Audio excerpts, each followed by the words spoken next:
Do you like that sound? Well, I do. Hello everyone, my name is Dracorise and I'm an achievement hunter. Ever since I got my hands on the PlayStation 3 and saw those trophies pop up, that I've always been obsessed with getting all of these little virtual trinkets. For what reason? I don't know. I think it is just a case of numbers go up, monkey brain happy. Leaving them incomplete feels dissatisfying. It's kinda like how you get a 90 plus on an exam, you're so close to 100, yet so far.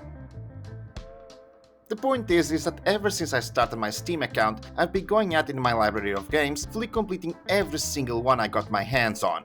And today, I'm here to talk about how I managed to 100% 100 games. I got every collectible, I beat all difficulties, I grinded for countless hours, and I beat some of the toughest challenge I've witnessed in my gaming career. Throughout this video, I'll be talking about every single game, the overall experience, what were the hardest achievements, and I'll also be putting each entry into a tier list, grading how difficult they were to complete. This tier list is purely my own opinion, it should not be taken seriously. Other individuals may find games easier or harder than what I experienced. This is purely for fun. Okay, so without further ado, let's begin. I think a good place to start would be my first completion, the second and currently final game entry of the Darkness series. The Darkness 2 is a single-player first-person shooter, where you take control of Jackie Estacado. Jackie here is the current host for the Darkness, a supernatural primordial entity that wants to engulf the world in darkness. Who didn't see that one coming? In addition to your guns, you have access to your powers in the shape of 2 demon arms to do slashes, grab and throw items, or perform executions when grabbing enemies. The caveat though is that you have to avoid light sources in order to maintain your powers, and they will make damn sure you know it. Stay away from the light. Stay away from the light. Stay away from the light. Stay away from the light. While you still have access to your guns, you want to avoid this at all costs, as it also takes away your regeneration, your vision starts to get blurry, and you'll hear a ringing noise perpetually.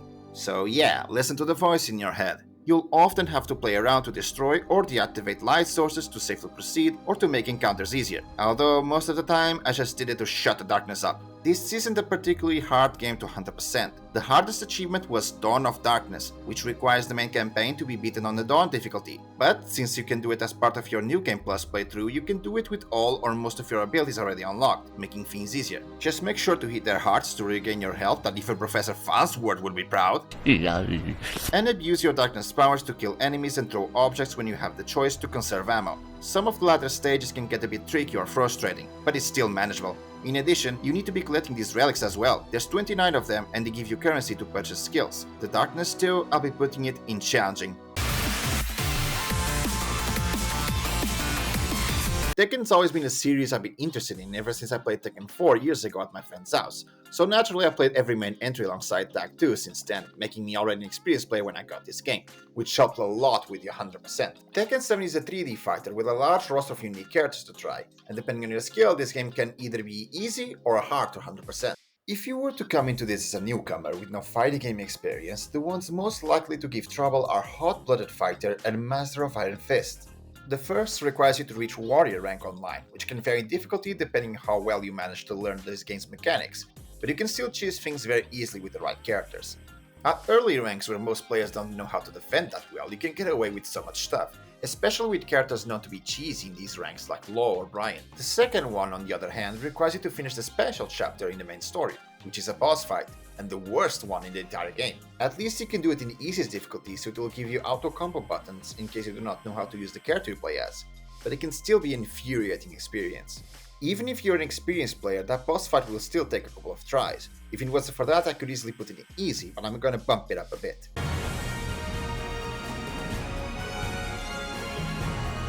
Tekken's less popular brother, Soulcalibur, is another 3D fighter but with swords. Again, the same logic applies here as it did with Tekken. If you are completely new to fighting games, you will likely have some trouble, but if you are not, you will likely breeze through this game. That said, the hardest achievements are actually the ones for the story. A Transcendent Tale for completing 20 character stories, and completing your custom characters campaign, Libra of Soul, twice. One with your life made in the good for Farewell to Blink Winter, and another with Evil for a Warrior's Respite. The campaign can be pretty long and grindy, especially on the second playthrough, as barely anything changes with your alignment besides some side missions and the final cutscene. Most of the cutscenes as well are just text with no voices, so things can get monotonous very quickly. Either way, both are still piss easy to do, just takes a bit of time. Easy tier.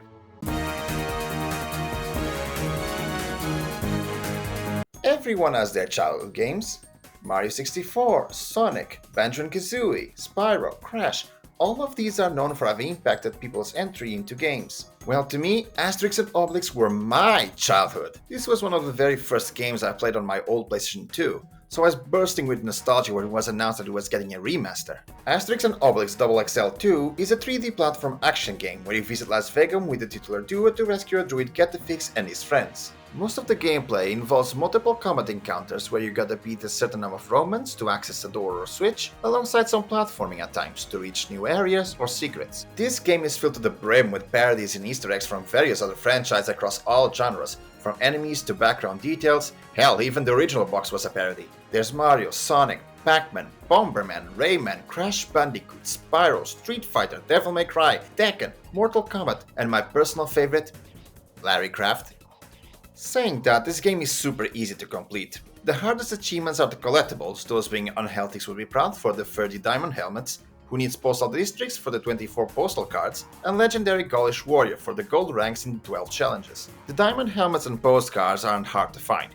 Most can be found by hitting a hidden switch or finishing a certain alternative path or objective. Meanwhile, the challenges, while possible to get the gold ranks the moment they unlock, if you have trouble beating the Romans in time, you can come back later after unlocking more abilities to make things a bit easier. It's definitely an easy game to 100%, and one I absolutely recommend if you're a fan of the comics.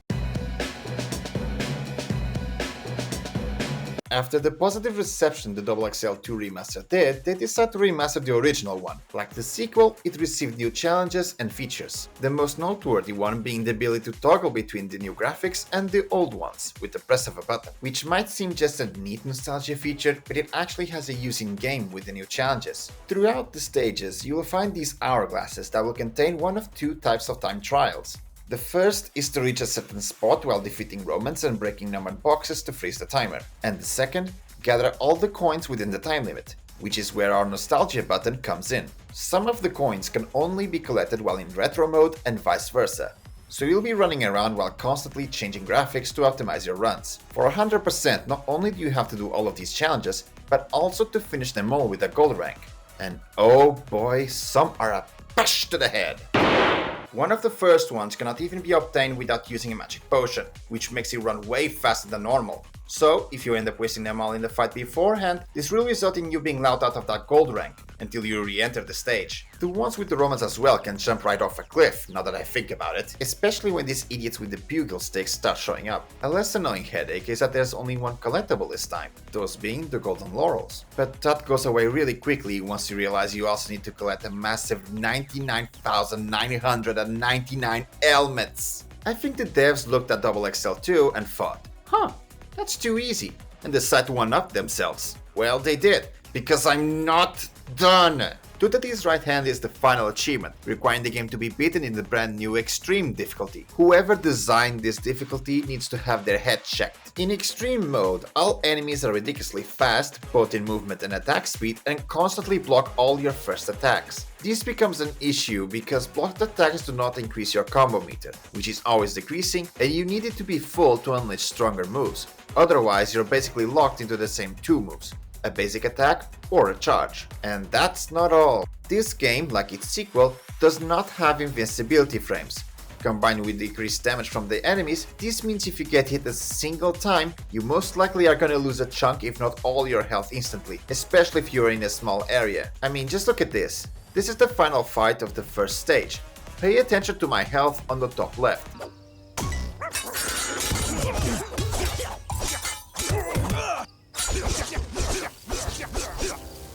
See what I mean? As a result, you often have to use your charge to separate enemies from the main group so you can beat them one-on-one, which reveals another issue, the damn hitboxes. There's way too many times where I get hit because I charge and end up getting stuck in some stupid part of the environment or, God forbid, into my other character, leading to me going nowhere. Even better, sometimes the enemies somehow magnetize to me as well while I do it, or my partner push them towards me. All of this makes it for a generally awful experience, especially especially in certain sections like this claustrophobic triple elevator section, resulting in you often getting comboed to death or straight up kicked off into the abyss. And the final stage where you have literally thousands of enemies to beat. I don't think I have to make this more clear. Asterix the Obelix XXL is going into the Nightmare tier.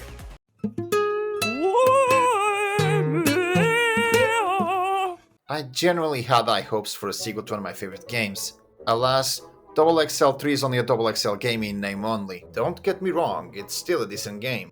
This one was a ball in the park after the first game. The hard mode achievement, while still hard to do, later it becomes easier once you unlock upgrades for your moves and health. You also need to get the gold score in all the Roman camps by completing them as fast as possible, avoiding damage, beating Romans, gather energy bonuses and stopping the alarms from being sounded, use the minions' powers to freeze and burn Romans 100 times each, make a Roman hit 10 others when you throw him, one that can only be done in certain camps, and you need to restart the camp completely if you mess up or if the RNG isn't in your favor. And, oddly, the only multiplayer one, throw a Roman back and forth between each other 5 times.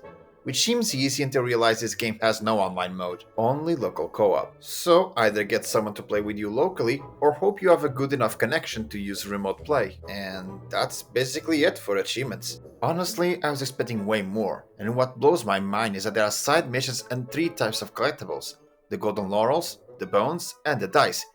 Yet not a single one of these has an achievement for it.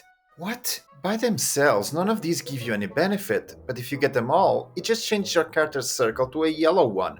Wow. On the tier list, I'll have to put it in manageable.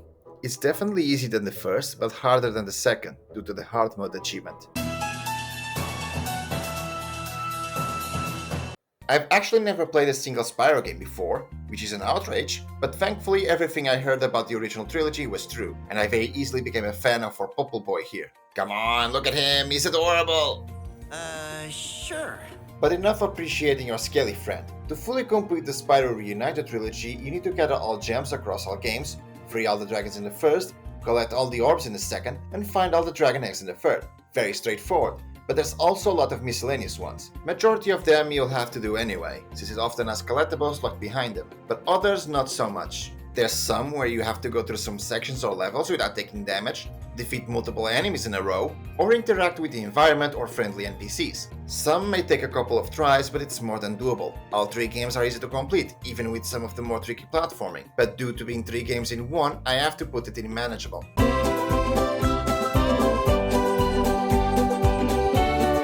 SpongeBob SquarePants Battle for Bikini Bottom is another platformer that made its way into modern times. Platformers like these are very much my guilty pleasure, since I love collectibles, and these often are that nice balance between easy and hard that allows me to chill and enjoy the game. 100% of this game simply requires you to gather all the golden spatulas. Majority of them will be from just completing the levels, but some are behind hidden paths, some you gain from extra minigames, and others from completing tasks for Bikini Bottom citizens, like finding Patrick's socks or giving money to Mr. Krabs. To be frank, unless you're a certain game reviewer, this is jokingly easy to 100%. You may need a guide here or there to find some of Patrick's socks and a bit of time to farm shiny things to buy spatulas from Mr. Krabs, but otherwise it is such an easy game. Another entry, another remaster. This time the original Crash Bandicoot trilogy. This game can be difficult at times with the platforming, and if it wasn't for guys, I never would have figured out how to find secrets like the hidden level Hot Cocoa. Seriously, how did people figure some of these back then? Anyway, I persisted and was getting all the gems and relics smoothly, until I got to the DLC stage they added to the first game, Stormy Ascent. This stage is hard, with a capital H, which is funny considering it was originally a level that was cut from the original game due to being too difficult. Yeah, sounds about right. This has it all. Moving platforms going at absurd speeds, platforms that disappear even faster, spikes everywhere, enemies in awkward positions, and I'm just talking about going through it normally, cause then you need to do it in time trial mode. It wasn't just enough to make me angry. This stage needed to physically break me. A single mistake can put you all the way back at the start. I played this stage so many times that I practically memorized everything about it, to the point when I actually finished the time trial for the first time, I got the freaking platinum relic. So I guess I got the last laugh. Whatever worth that is. This one is going into the hard tier.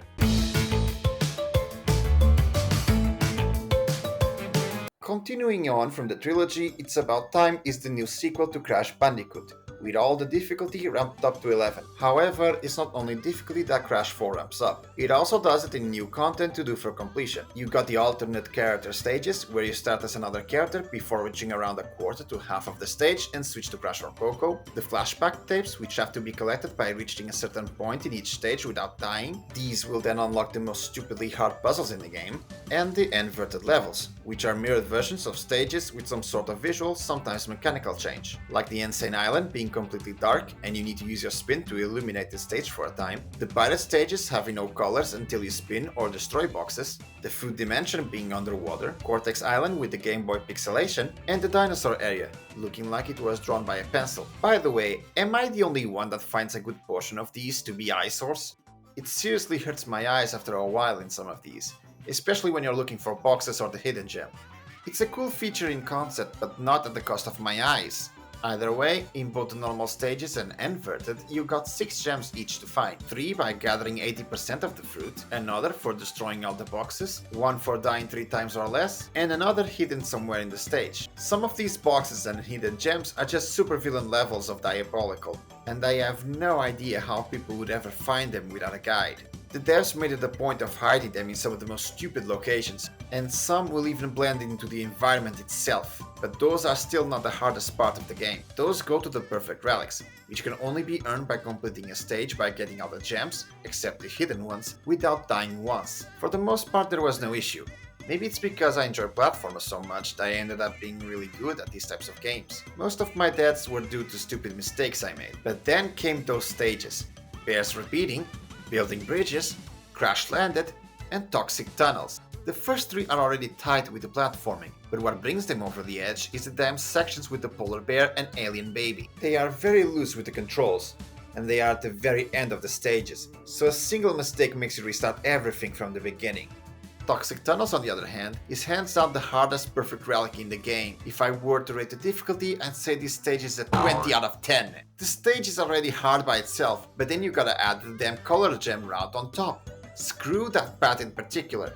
The only thing missing to talk about are the time trials, and despite this time requiring the platinum relics as opposed to the previous games that only needed the gold, I actually found these to be less frustrating purely because of the time ghost. The ghost represents the time you gotta beat and didn't exist in the previous games. The thing is, before I was under the impression that a single mistake would cost me the time trial, but not at all thanks to the ghost. Even if I make a mistake, as long as I'm still ahead of it, I'm fine to get the time trial relics, which severely reduced the number of retries I had to do, and even sometimes told me exactly how I should do certain sections to get the fastest time. Definitely one of the better underrated quality of life features they added to the series. The platinum relics were still not easy, particularly with certain characters like Cortex, when the gun just doesn't want to aim properly. Despite all of this, it is one of the best platformers recently, but I have to put it in the nightmare tier, simply due to the perfection relics and some of the platinum relics.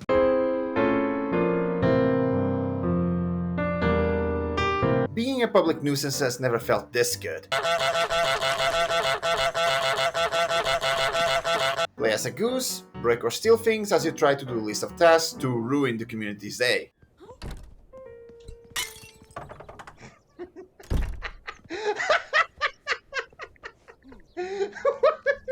This is a shield game, so the majority of the achievements are earned by just progressing through the game. Once you do, you have the secret tasks, which aren't that difficult to begin with. The only hard part for me were the time trials, which, while not exactly difficult, can be a bit tricky due to the NPC's behavior sometimes not going your way. You may struggle a bit on these, but it's just a matter of managing your tasks so you don't waste time. It's still very easy. Easy tier.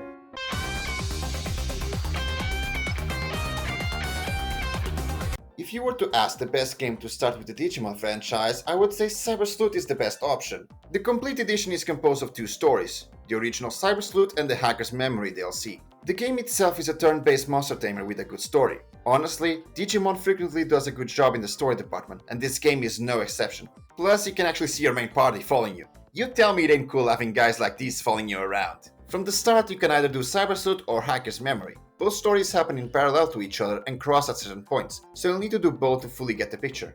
For the achievements, you got a lot of difficult ones. First, you got Vampire Hunter, which requires you to beat the Abyss server in the post-game of Hacker's Memory. Things can start to get a bit tough, but a good tip is to stock up on Digimon like the War Greymons, who have signature moves that ignore the opponent's defense, And believe me, this game loves to give absurd defense boosts to boss encounters, so having Digimon that shuts that down is a blessing. Speaking of blessings, be sure to get 3 of these Platinum Numemons, with 3 experience boost items each. It will massively reduce the grind for Digimon Master, which requires you to fill 300 entries in the field guide, Digimon's version of a Pokédex. Here's an example. I got some Digimon that are level 1. Watch what happens when I finish a battle with these 3.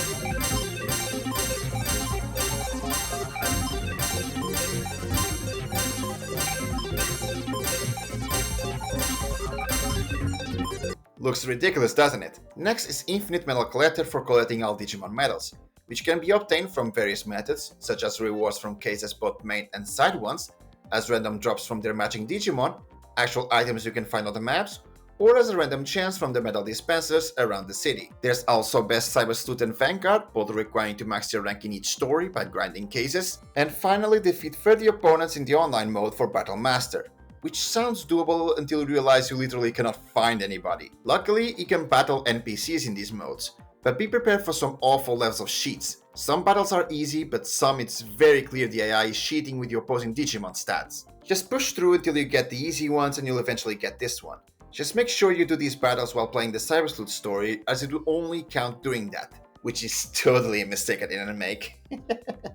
Challenge it here. Can we move on?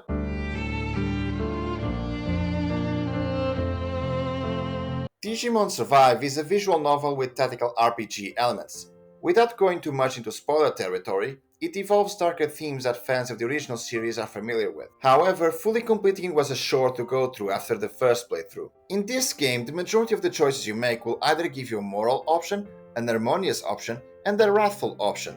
Depending on which of these 3 you choose more, it will affect which evolutions unlock for Agumon, as well which of the initial 3 endings you get. By the time you reach a certain point, you'll be given a choice, and the 3 options you can possibly get will be reduced to the 2 matching the highest of the 3 moralities you chose. Problem is, besides these different endings, the entire story up to that point is the same across all of them, so you end up reading or listening to a majority of the same dialogue a total of 3 times. Thankfully, on a new playthrough, you can fast forward if you already saw a scene previously, but it's still annoying. Oh, and you can't save before the point I mentioned because some Digimon are locked behind these endings, which you need to own or evolve into at least once to complete the field guide from Master Researcher. At least the final ending, the Truth Route, splits from the other 3 endings at a much earlier point, so you do get extra dialogue, different options, and different fights altogether. In addition to that, you also have to make sure you improve all your companions' relationships in order for all of them to unlock their partner's megaforms. The story and all possible endings were enjoyable, but having to repeat the same dialogue again to reach them was as interesting as watching grass grow. Manageable tier.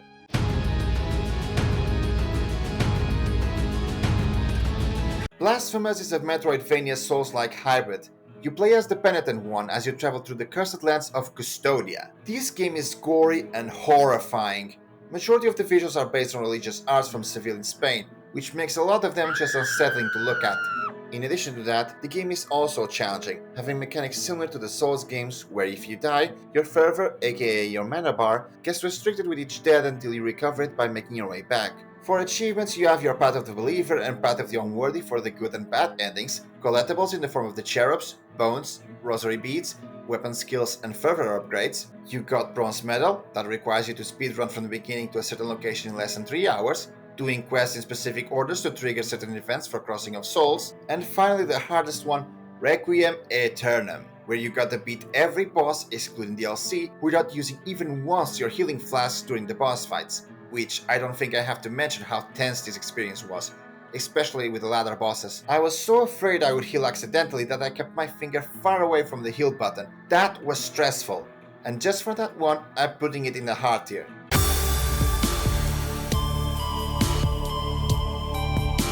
We go from religious horror to aquatic horror. Subnautica is an underwater survival game. You're the only survivor of a crew who crash landed on a planet whose surface is 99% water, and now must survive and find a way to escape. The achievements are trivial for the most part. The majority of them you'll get by just completing the story. The only ones you may miss is gathering all the logs in the abandoned bases and hatching your little friend Cuddlefish. It's an easy game in terms of achievements, but if you have thalassophobia, stay away from this. This game can be horrifying when combined with the night and roars of the surrounding fauna, especially when you go deep down into the darker biomes. It's still an easy tier though.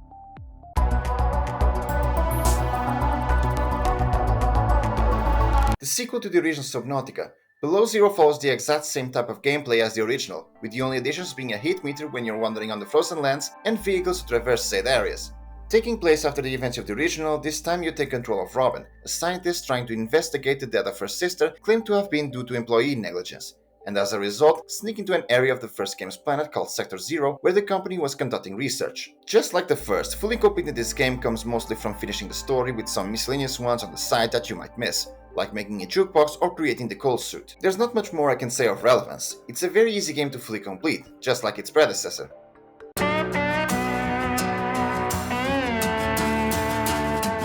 Maneater is the opposite of Subnautica. Instead of the sea terrorizing you, you're the terror this time. This was fun to fully complete. It's a semi-open world game where you play as a newborn bull shark as you rise to become the apex predator in these waters. And get revenge on the shark hunter that killed your mother, of course. This game has a lot of collectathon elements. You have nutrient caches to find, landmarks, license plates and questers, reach max level, grow into a mega shark and unlock all evolutions, devour people to increase your infamy rank to max in both main and DLC areas, kill all the apex predators, and do the time trials. You seriously feel like you're the master of these waters when you fully level up. Besides some of the license plates and some of the bosses, it's a game that allows you to turn your brain off for the most part, so I'll put it in a manageable tier.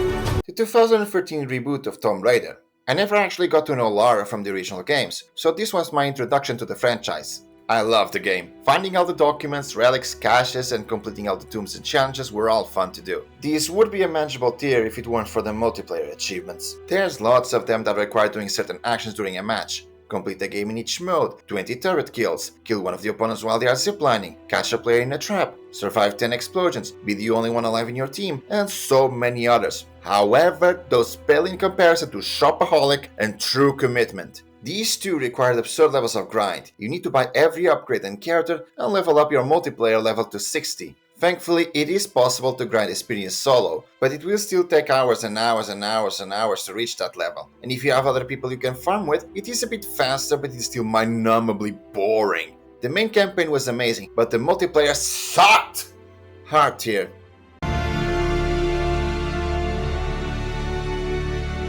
The sequel to 2013 Tomb Raider. This one took a lot of time to 100%. You got documents, relics and tombs like the previous one, and you got DLC campaigns to do, including another boring multiplayer mode where you got to survive for as long as possible in the wilderness. Regarding the main campaign, the only hard one was Extreme Survivor. It asks you to beat the game on extreme mode. Enemies are way tougher, health regeneration is gone, and you can only save at the campfires, so checkpoints in between sections are a no-go. But besides some combat scenes, this was manageable. Just use stealth whenever possible and return to a campfire to save when significant progress is made. Following this, you have Golden Child. This one on the other hand requires you to do score attack, essentially a replay mode of sections of the main campaign turned into mini levels, including the tombs. Problem is, by itself getting a gold score is very hard to impossible. The only way to get them is by using card modifiers that will give a multiplier to your final score in exchange by making the level harder. These cards can only be earned from packs you either get for free whenever you progress in both the main campaign and DLC, or by buying them using currency gained from doing replayable challenges. The packs are completely random,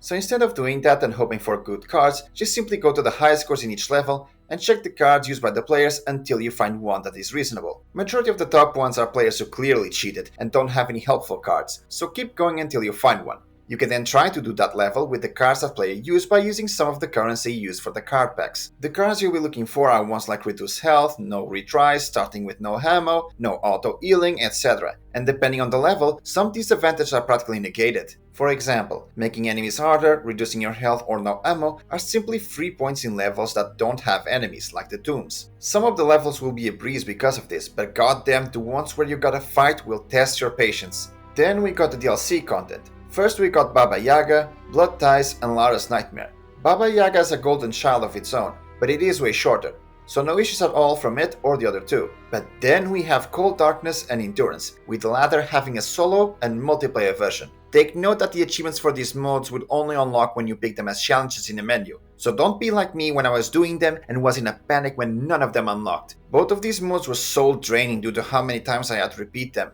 The most notable challenge in Cold Darkness was doing it without dying once, and in Endurance, escaping after surviving 7 days without either of the players going down once, and escaping after 10 days with 10 and 20 artifacts collected for solo and co-op respectively. Take note that the day in game is equal to around 15 minutes, so we're looking at over 2 hours of gameplay without dying just waiting for the time to pass. By the way, if you do the solo ones, if you fail to notice even one of the traps in the crypts for the artifacts, say goodbye to your attempt, because you got a ridiculously short reaction time to save yourself. And you'll have to at least be able to do that 3 times in a row without dying once for another achievement. I spoke enough of these, screw these modes, go into the heart here.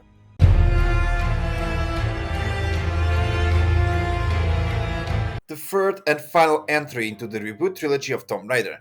Thankfully the devs learned their lesson and no multiplayer. Just the fact they didn't have it like the previous 2 already made it way more bearable. Once again, same song and dance for the main campaign. Find all collectibles, do all side missions, and finish all the tombs. The DLC for this game at least is more condensed, being simply extra tombs to do as part of new side missions, which gives you unlockable outfits and skills. It also adds a second game score attack and new time trials to those tombs as well, but this time you don't need gold, simply bronze will suffice. Everything so far was fine. The only one that gave trouble was beating the game on Deadly Obsession mode, which is essentially the extreme mode from the second game, but even harder. The conditions are similar, but this time you lose access to your scan ability, which means you have to rely on sight to know where enemies are and if it is safe to kill them without alerting others. The same applies to normal exploration and puzzles, as items and important interactables naturally are not highlighted without a scan, so you have to commit these to your memory perfectly, especially since some will not allow you to go back to the campsites to save. And you will feel this in some sections where there's a good chance you'll die to something out of your control, like this chase sequence around the midpoint of the game. Overall, still a hard game to fully complete, but a nice conclusion to this trilogy.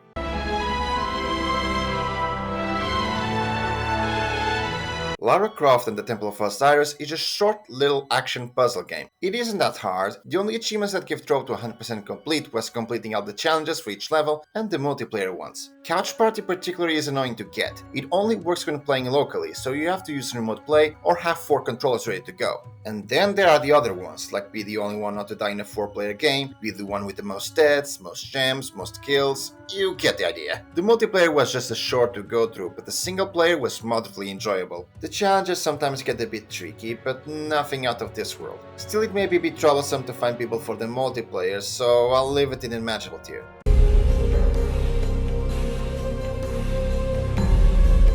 Compared to the Temple of Osíris, the Guardian of Light was way easy to do since it didn't have 4-player mode. At least it would if one of the puzzles wasn't bugged. Specifically, one of the challenge puzzles in the Stronghold Passage stage. You're supposed to use the switch to look for the tiles that never turn into spikes so you can safely reach the middle. Problem is, there is no path. I had to do a bit of glitching to do it. The only way I discovered was by going to this specific spot, put a bomb underneath you, hit the switch with a spear, jump, and detonate your bomb so that the explosion hurts you and sends you flying to the next tile that has now become safe. This took multiple tries, and it is stupid that something like this still exists and wasn't patched. I would put this game on easy, but just that bug alone made it jump a tier. Jokes and memes aside, fully completing Among Us is not hard if you have friends that can help you. But if you don't, well, good luck.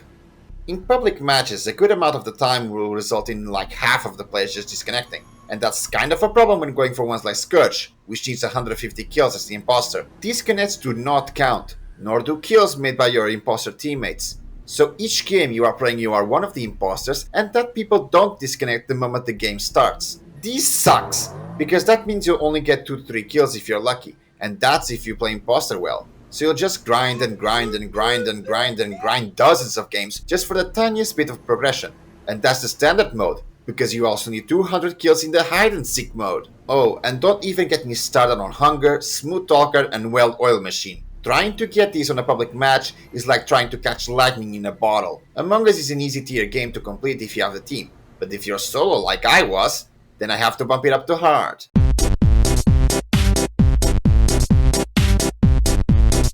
The Harry Stickmin collection is a library of old Flash games. It is purely a visual game like watching a video.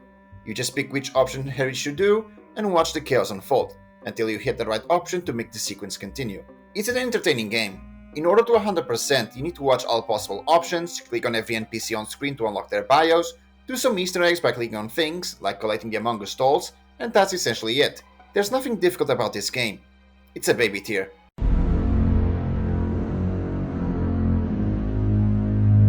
The Batman Arkham games were one of the best experiences I ever had. Not say it's one of the best series of superhero games to ever be released. It's a really good series. To fully complete Arkham Asylum, you need to get all the Riddler's trophies spread throughout the asylum, beat the game on the hardest difficulty, and finally get all the medals in the Predator and Combat challenges, which was one of the hardest experiences I've had in this game. Some of the combat challenges are unfair. The one with the electrified floor in particular was hair-pulling, since it adds a timer to each round. The retries I got on that one alone drove me insane, especially when sometimes the combat system stops working. You also got the Predator challenges, where you better hope the enemy AI does what you want it to do. It's not necessarily reliant on random chance that will anger you at some point, especially when the requirements start to get very specific. Definitely takes skill to be able to handle the challenges. It deserves the hard tier.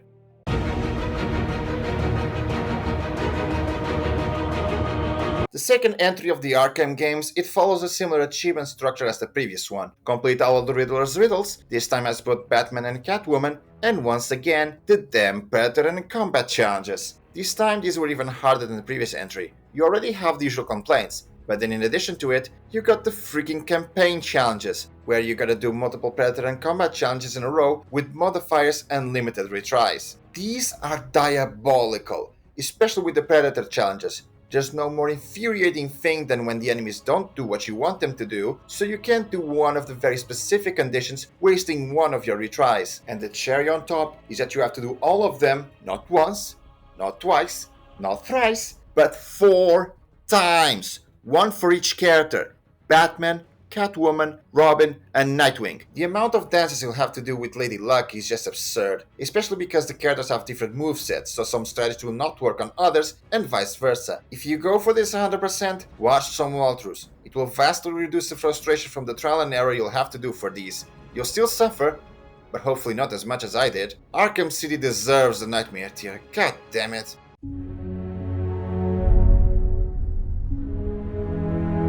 Arkham Knight was easily the one I enjoyed the most out of the trilogy, and thankfully fully completing it wasn't the nightmare that City was. It was still hard, don't get me wrong, but nowhere near the levels of frustration from the previous game. You already know the drill, get all the Riddler's trophies, beat all the side missions and the Predator and Combat challenges, with the new addition now being the races. The races can be a bit iffy, the driving can feel very stiff, but you don't need to do them all. You just need to get a certain amount of stars across all racing stages with all the vehicles. Same for the combat challenges with all the characters. For the Predator challenges, these were the easiest of the trilogy. You just need to go to specific levels and beat them with certain conditions. The hard part this time goes to the combat ones. First you have to beat the Crime Alley stage unharmed as Batman, Robin and Nightwing. Next not drop your combo a single time in the Monarch Theater as Batman, Catwoman, Robin and Nightwing. And last but not least, beat Killer Croc in the Iceberg Lounge as Batman. This last one in particular is the worst in the entire game, since Mr. Croc only comes out when you reach 1,050,000 points. So you better keep that combo streak going for a while. I know I lost count of the attempts I made. Remember how I mentioned in the Asylum how the combat sometimes doesn't work? Yeah, here is where this will rear its ugly head.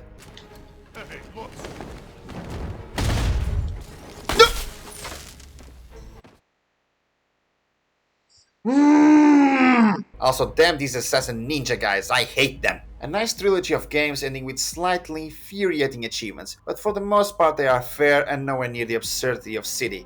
Still hard though.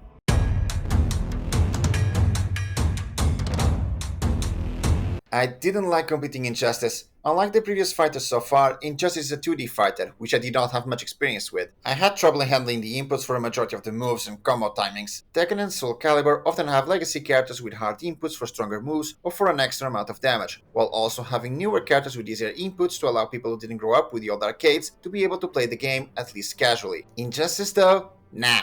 You gotta do all those quarter circles, half circles and the like in all directions, often back to back with an extremely tight timing. And that's not including when it involves side switching to mess up your muscle memory. Regardless of my skill level though, this game is really hard to complete simply because of this trio: Ultimate Battler, World's Finest, and the hero we deserve. Ultimate Battler requires every single arcade mode to have been beaten once. The reason this is stupidly hard is because of the Impossible and Max modes. Impossible has you fight 24 enemies in a row with 1 health bar, and Max has you fight 10 at max difficulty without losing a single match. Most guys recommended Salman Grundy, and he was the character I used for this, since his chain throws are easy to do and do a nice amount of damage. But it was still brutal. This really shows an aspect that I especially hate from fighters, in that to make things hard, they make the AI react to any move or action you take, especially when characters like Deathstroke, Doomsday or Lex Luthor show up. Deathstroke will spam his guns anytime you drop your guard or move forward, chipping away at your health. So you dash forward to try to catch up to him, and if you're not fast enough blocking after the dash, he will catch you and put you all the way back at the start. And then there's Doomsday and Lex Luthor. Their character abilities ignore your move's hit animations, allowing them to tank through your moves and combo you for a chunk of your health. I had to take a large break between tries because these modes drove me up the wall with how hard they were. This isn't a test of skill, it's about rolling a roulette, hoping that the AI lets you do anything, if at all. And this is just the first achievement. World's Finest was next, and it required to get all 720 stars in the 240 stat lab missions. Some of the missions were super easy, but there were some that were maddening. So many of those are reliant on random chance or some stupid requirement. Some will have some sort of object falling from the sky randomly, others require not to lose a single point of health for a time, when every single move in the game does ship damage. Some are awful minigames, others have your health constantly draining, others you can duck or jump, reverse controls, and some are weird. Anyway, you get the idea, it was miserable to do all of them. The final one, The Hero We Deserve, is nowhere near as hard, but it is one of the grindiest achievements I ever had the displeasure to do. This requires to reach level 100 in your profile, and the amount of experience this requires is stupid. The way I farmed experience was initially using one of my tickets I get from leveling up to buy XP multipliers for the next matches. I put infinite time for rounds, got into a 2-player local versus game, spammed this interaction in one of the map decorations, put a literal wrench on top of the button on my controller, and just left it there for hours while it grinded. This took multiple days of doing this for like 6 to 8 hours while I went out, was busy doing something else at home, or even overnight. It's ridiculous that even when doing this farming method, it still took multiple days just to reach level 100. I have no idea who in their right mind decided to make this achievement, but I hate you for this. Injustice is an easy choice. It goes to Nightmare tier and there's no room for discussion.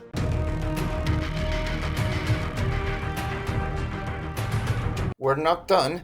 Injustice 2 doesn't have the stupid arcade mode, or the damn lab missions, or the level 100 player profile, but that doesn't mean this game isn't a grind to fully complete. You gotta level up 28 characters to level 20, 28 being the number of characters the game had before DLC, and tons, and I mean tons of character-specific achievements. Pretty much every character has some sort of achievement like this, usually beating another with a specific move, often that move being their super. But some even involve the multiplayer like Harley Quinn for some reason, but only one makes this game take so long to complete. And that one is Catwoman.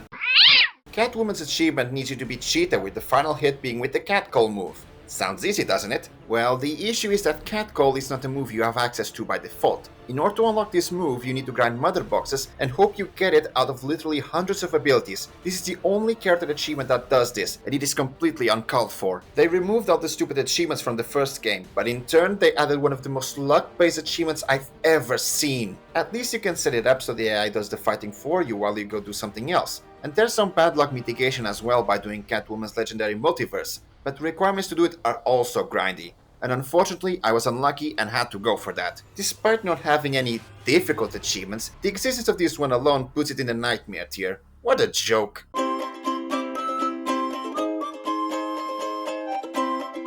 Thank God for Yooka-Laylee. After Injustice, I needed a shield platform to turn my brain off. Yooka-Laylee was marketed as a spiritual successor to Banjo and Kazooie, which I don't care because I never played that game.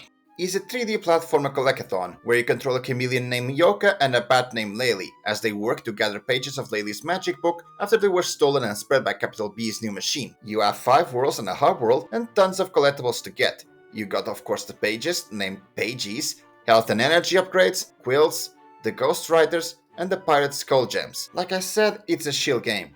Besides some of Rextro's arcade games and the final boss, nothing was hard at all to complete. You even unlock later an ability that gives you a sound cue whenever you are near one of the missing collectibles if you're missing some still. The only ones I needed to actually look up where they were the pirate skulls, because wow were they well hidden. Standard platformer.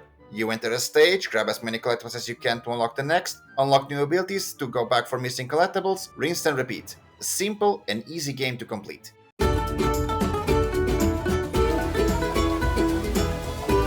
The sequel to Yooka-Laylee decided to be more of a spiritual successor to Donkey Kong than Banjo and Kazooie, which I still didn't care about because I never played the Donkey Kong game either. I'm an uncultured gremlin. This time, Capital B has built a device that controls bees called the Hive Mind. So Yooka and Laylee have to save the day once again by freeing all the bees and eventually go through the titular impossible lair. Fully completing it requires you to gather all the bees, find all 5 tweet coins in each stage, and find and purchase all the tonics with the quills which now work as your currency. The bees will serve as extra hit points for the impossible lair, the tonics will give either benefits or handicaps in exchange of adding a multiplier at the end of each stage for the quills to unlock even more tonics, and the coins are used to pay that sleazy trouser to unlock his paywalls to access new areas of the overworld. Paywalls. Paywalls.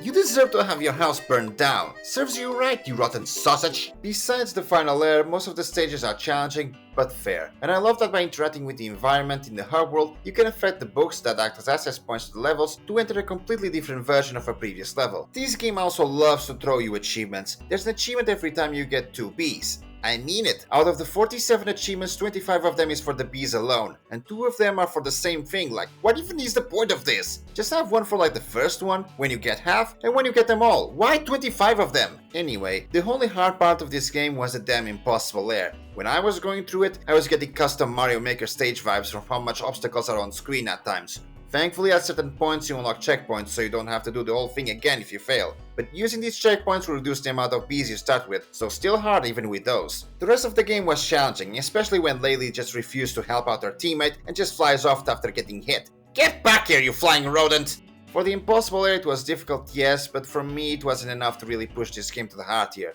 So I'll leave it in challenging.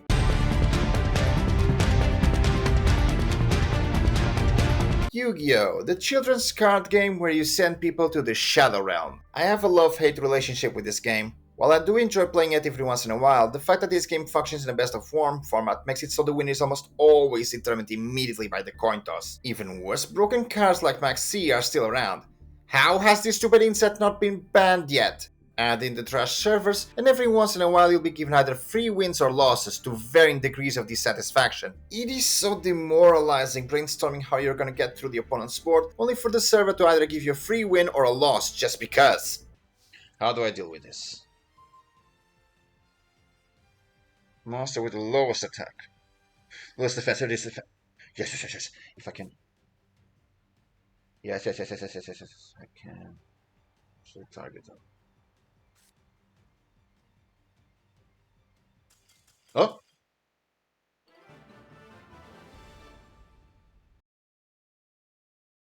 Ugh.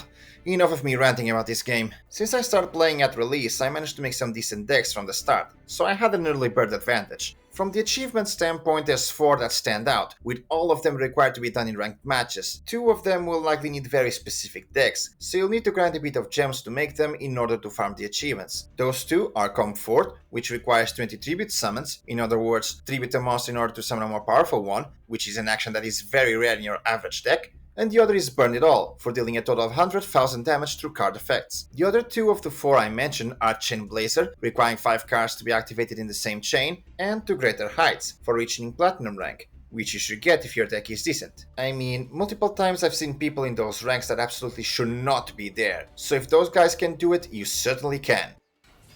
Lord of Dragons. Oh. Sure.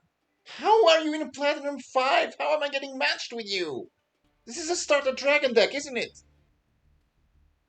It was the starter dragon. Oh my god. Oh jeez. How are you in Platinum 5 with this deck? Are you kidding me? Alternatively, you can pay your way to it by buying packs to make some of the more competitive decks. If you have the money, it's definitely an easy tier. But if you don't, there's enough grind you need to do that I call it challenging. So I'll meet it in the middle.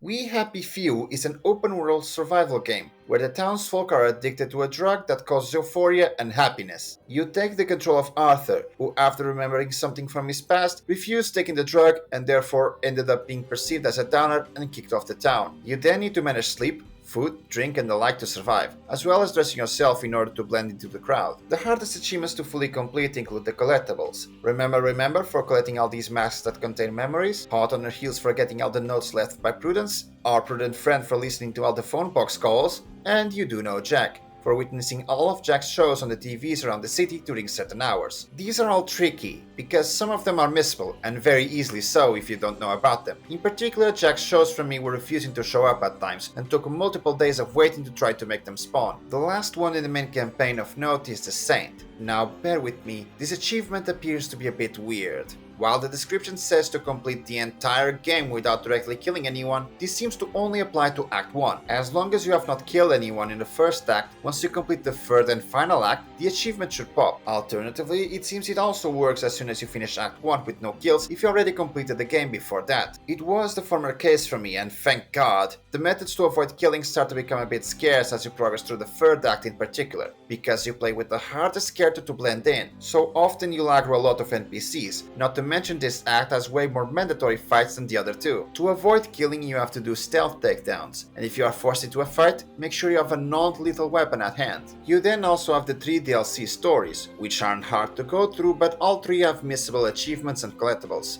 But besides that, the only one even remotely hard was to complete the third one, We All Fall Down, without upgrading any of your skills. All in all, it's a cool little indie game, but it's not worth the 60 price tag, especially when there's still some bugs around. If you want to fully complete this game, get it during a sale. Manageable tier.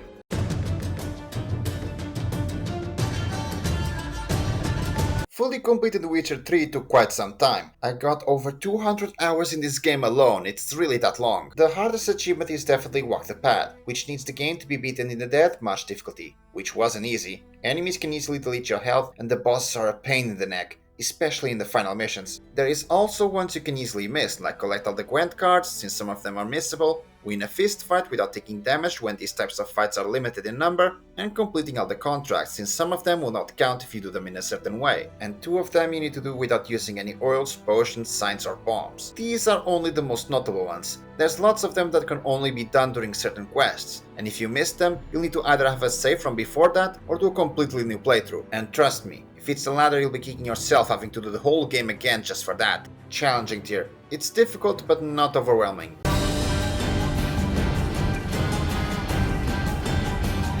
Holy hell, Witcher 3 did not prepare me for the massive nail-biting experience that was the prequel. This game has 2 noteworthy achievements. The first is the luck-based one, appropriately called Poker. You have to play dice poker, which goes like this. First, you both throw your dice. Not too hard, by the way, otherwise it will leave the board and become unavailable for that match. Then you get a second round where you can choose any number of your dice to reroll and to keep. Once any rolls from the second one, if any, are done, the player with the best set of dice numbers wins. This achievement requires you to win the match with a 5 of a kind, meaning all your dice need to display the same number. Emphasis on the word win, because if your first roll happens to get the 5 of a kind, your opponent will resign on the second round, and resignation is not the same as a win. So your strategy will basically be reduced to checking your first roll for any number of matching dice and re-rolling the ones that don't match. You'll also be saving and reloading a lot, since you actually stake money into it, so there's a chance you could get unlucky and use up all your money. So, good luck on that one! Finally, the reason this game drove me out the window. Madman. Nerve-wracking doesn't do this achievement justice. You need to beat the game in the N.Sane difficulty. Enemies are super hard and can easily drain your health if you're not careful.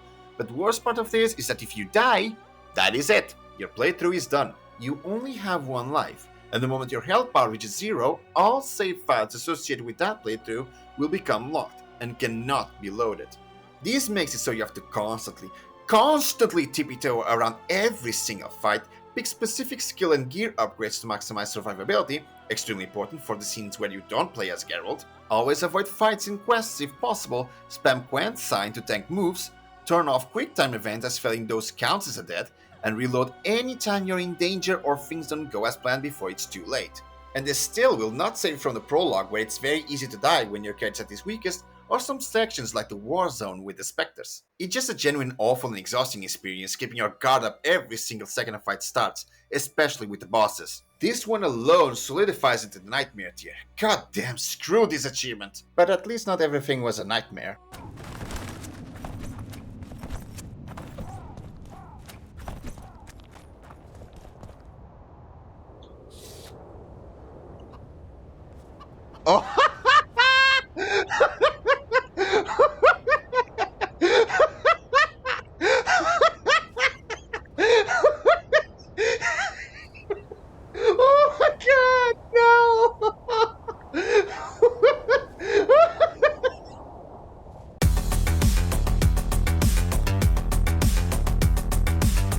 Ghostwire Tokyo is, in my opinion, an underrated game. You play as Akito Izuki after he finds himself in a car accident and is saved by being possessed by a spirit called KK. The entire city is then engulfed in a mysterious fog, causing the entire population to disappear and their spirits to be taken away. And now it's your job to get to the root of the problem. This game is a first-person action collectathon, where you use elemental powers like wind, water and fire to combat the supernatural enemies called visitors. You rescue spirits by either finding them around the map, doing side quests, or rescuing them from visitors, so you can eventually free Tokyo from the influence of the fog, so you can access more districts and progress the story. The combat is great fun, and the hand animations your character does, especially when crushing the enemy's scores from a distance, are so goddamn satisfying. I just can't help it, my inner child just comes out to imitate those hand movements, as cringe as it might sound. For someone who likes collectathon games, this game is right up my alley. Like I mentioned, you got all the spirits to find, but you also got Torii gates to cleanse, Magatamas to collect by defeating or helping yokai,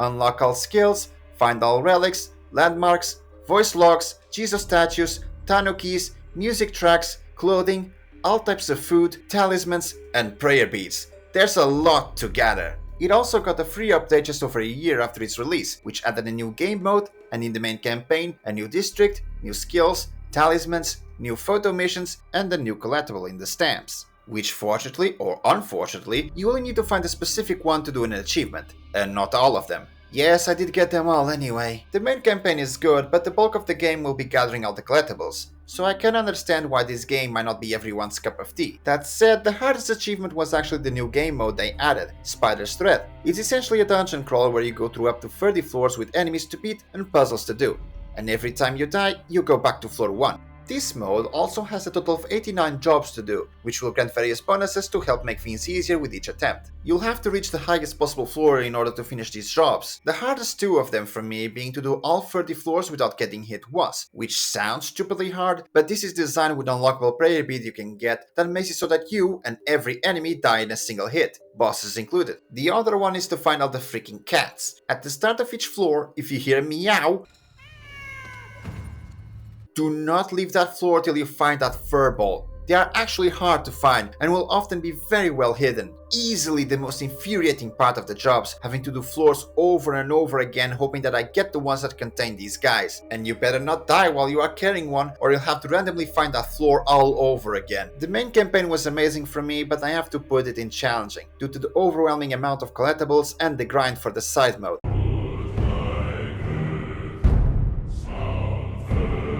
God of War 2018's story is just magical. I love the interactions between Kratos and his son Atreus, Freya, the dwarves, and especially Mimir. There is much about me I would not have him know. So you value your privacy more than your son? I'm going to cut off your head now.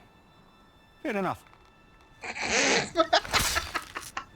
Plus the amazing soundtrack and the beautiful landscape, especially when Jormungandr was on screen. I can't wait to get my hands on Ragnarok, that's for sure. Fully completing this game is extremely straightforward. Once you're done with the story, all you have to do is to fully explore the world top to bottom. You'll be looking for artifacts, shrines, treasure maps, health and rage upgrades, and Odin's ravens. Beyond that, the things that remain are the side missions. The ones that will take a bit of time are beating all the combat trials in Muspelheim, looting everything in the center room of Vivaldi's workshop in Niflheim, and finally beating all the Valkyries, the hardest enemies in the entire game. Thank God that there's no achievement tied to difficulty. I was playing on the Give Me a Balanced Experience mode, and some of the Valkyries still kick my butt to Valhalla. And don't even get me started on the Queen. I can see why people have trouble with her, but all my deaths were either due to me being patient or not knowing what to do to counter one of her attacks. Initially she does overwhelm you, but once you understand her attack patterns and how to counter them, it simply becomes a battle of attrition, since she has a huge health pool. It is though very satisfying seeing Kratos brutally rip off their wings when you win. God damn! I'm putting God of War 2018 in challenging, but likely I could put it lower had I chosen the easiest difficulty.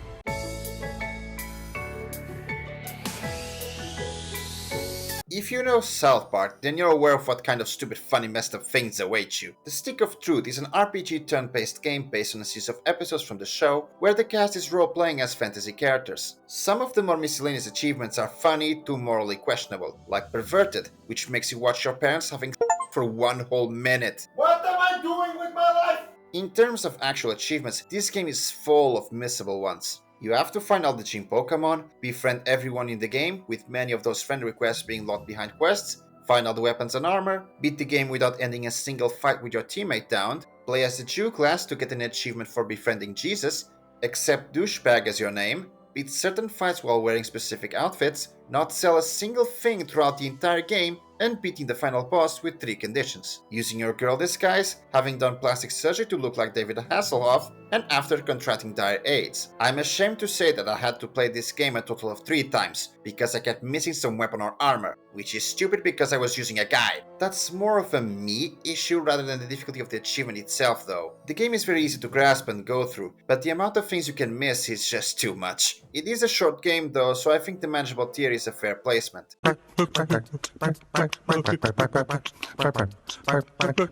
The next South Park game focuses time on the hero personas of the cast and follows the events of the Stick of Truth. Fractured, but Whole has a similar turn-based playstyle, only this time in grid-like areas, adding movement and potential hazards into the fight. Compared to the first game, there's only one missable achievement. For this game, you have to find all the yaoi art, master the mini-games in every single toilet, which is harder than it looks. For some reason, the inputs sometimes don't work, especially when doing circles with the analog sticks. To the point I was considering using the keyboard instead. Hell, the thing wouldn't even work during these mandatory story moments to switch between outfits. Wait, what? I am rotating! Next on the list, you have to beat Morgan Freeman, the actual hardest fight in the entire game, and the previously mentioned missable. Finish the game as a black character in the Mastermind difficulty. Despite being supposedly harder, the majority of the fights are not hard, even more if you have access to the DLC content. The only ones that gave me trouble were the Christmas Critters fight. They dealt way too much damage, but beyond that it's around the same level as the previous game, only you don't have to worry about missing stuff.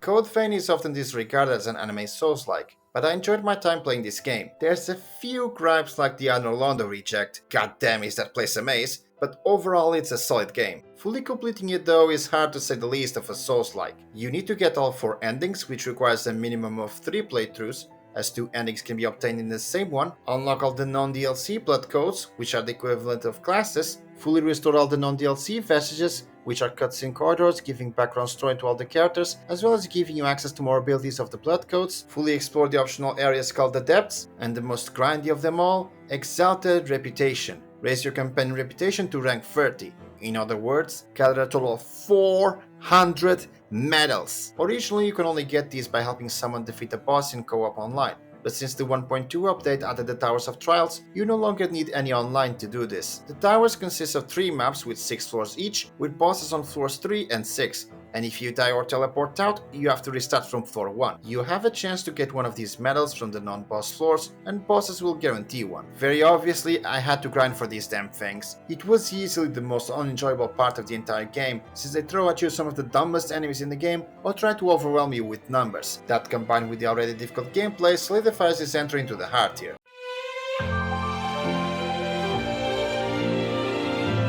What initially made me try out this series was the fact the titular enemy you see in the cover appears in Code Vein, making it canon that both these games take place in the same universe. And considering I liked Code Vein, I checked this one as well. God Eater is a monster hunter type of game. You play as one of the first members of a new generation of God Eaters that is able to switch between a melee weapon and a gun.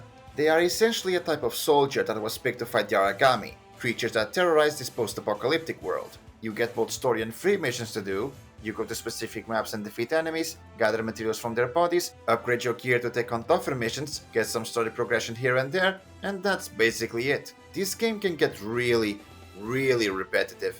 90% of the missions are in the same 5 maps, and the midpoint of the game has an awkward difficulty spike that forced me to go back for upgrades. It has a banger soundtrack though, and you can choose which battle team to play during free missions. Thank God for that. Just that option made the grind just a bit better with the soundtrack I enjoyed. For achievements, all the hard ones are locked behind grinding in the endgame. First, Proud Survivor requires you to beat a survival mission solo in the highest difficulty. A survival mission is essentially more than one mission that needs to be done in one go. I recommend doing what I did and focus your build on abilities that heal you, like making your Charge Devour give you an effect that makes your melee hits restore a bit of your health. Then just do the Cabin Fever mission, since it's 3 1v1 battles. Try to get the charge devour early, or if you lose it, use a stun grenade to buy yourself time to do it. This is essentially a slow battle of attrition, and you want to prioritize your healing over doing damage. Do that with your weapons already upgraded to the max and some divine resistance and you'll do fine. This was the hardest one in terms of difficulty, but in terms of grinding, then we got Unstoppable Armament, Most Trusted Ally, and Legendary Unit, requiring me to gather a max rank piece of each equipment type, complete 500 missions with a certain type of equipment, and completing 100 urgent missions respectively. These achievements are the cherry on top. For context, by the time I finished the main story, I was around 350 missions and a bit over 50 urgent ones, so I still had to grind for hours for them. Gathering the materials for the equipment takes a bit, but usually it's fun if you have been doing the free missions in parallel with the story, so you'll have lots of materials to ease that up. The other two though... I used a guide to create a custom bullet that makes it easy to farm a short mission in the highest difficulty, but that was still a repetitive grind, especially when you cannot take urgent missions out of the gate. Those can only be taken once around every 5 to 7 missions completed in your highest difficulty, which means you have to farm even more than 500 to get those. This was easily the most infuriating part of the game. On top of all the grinding, it also expects you to do even more just for an arbitrary number. Screw these two. God Eater is definitely going to the heart here.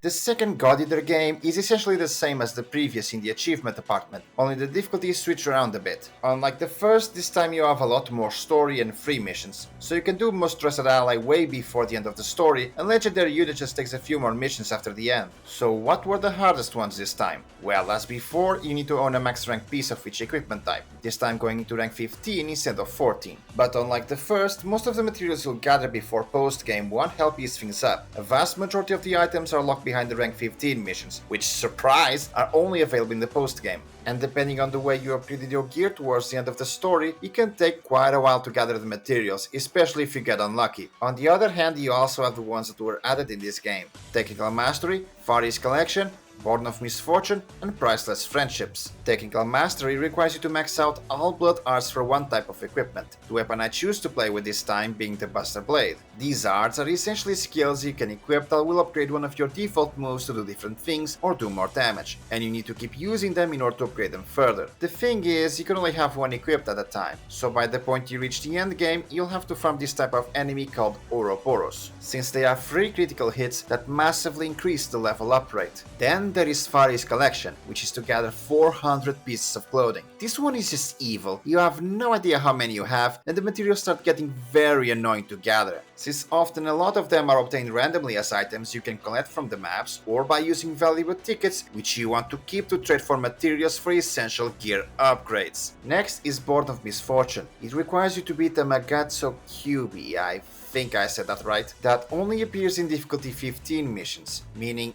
it's a post-game enemy. This thing is one of the most unfair encounters in the entire game. At any point after taking enough damage, it will spawn an orb that will drain your max HP at the speed of light. I'm not joking. It will literally drain you to 1 HP in a matter of like 2 seconds, and there's no way to recover that lost health without being downed. So at any point he can just decide to put you in a state where literally any hit will down you. I ended up cheesing it by just spamming Blood Rage, a power-up you can build up and go into after certain conditions. But wow, the very fact I have to abuse this state where I'm invincible and have infinite ammo should speak volumes about this. No other enemy in the game made me do this. And finally, Priceless Friendships, which requires you to complete every single character episode. They are mostly single missions, usually restricting your party to only the matching characters. Some of the episodes were funny though. Emil's was the best one, because you get to punch him 3 times. Oh.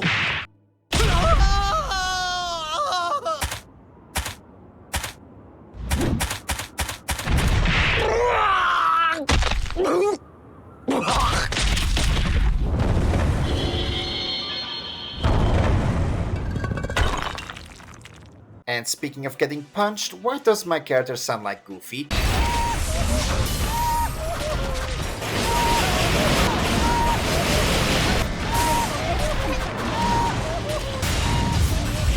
Moving Moving on, it is a grindy game, even more so than its predecessor, so expect to use up a lot of time going for 100%. The repetition at least is gone a bit, since there's now enemies that affect the missions in addition to the returning soundtrack, but God Eater 2 is going to make company to its previous entry in the hard tier. There is a victory inside. The third entry was definitely the easiest and shortest of the trilogy.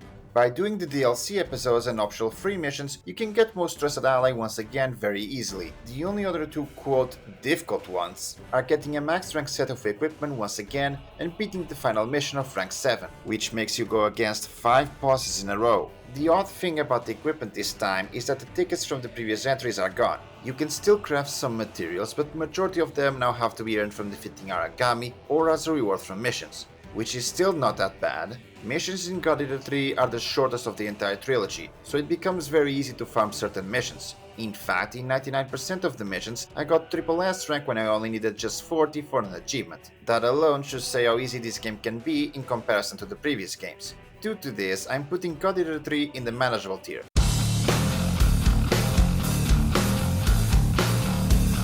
This might be one of my rarest completions, since this game is no longer available for purchase. I don't usually like these types of shooter games, considering there was only one so far before this entry. So why is this game even in my library? Well, I got it for free with a promo code a long time ago, that's why. Trying to be open-minded, I opened this game, and actually liked it. The story is good for a game of this genre, and majority of the achievements were reasonable. Find all the intel items, kill X amount of enemies with certain weapons or methods, and do all possible story choices. But the one that made this game just miserable to fully complete was MFWYC, which either means military figures in charge or the less classy motherfuckers in charge. For this one you have to beat the game in few bar difficulty. This mode is no joke. You can die so easily from 1 or 2 shots, and enemies love to throw what seems to be an infinite supply of grenades to destroy your cover. The first level that drove me mad was level 6. You're alone without your teammates with extremely low ammo, and enemies are going in from all sides. And if you miss a single shot, you might just have to reload because you're about to have your butt handed to you. Later stages are also complete new levels of BS when heavy armored enemies start to show up. But those at least you have more weapons at your disposal to work with, so you get more options, more room for missed shots, and opportunities to advance more carefully. Level 6 though? Nah, just that level alone would put this game into the hard tier, but adding the rest on top just makes it go up even more.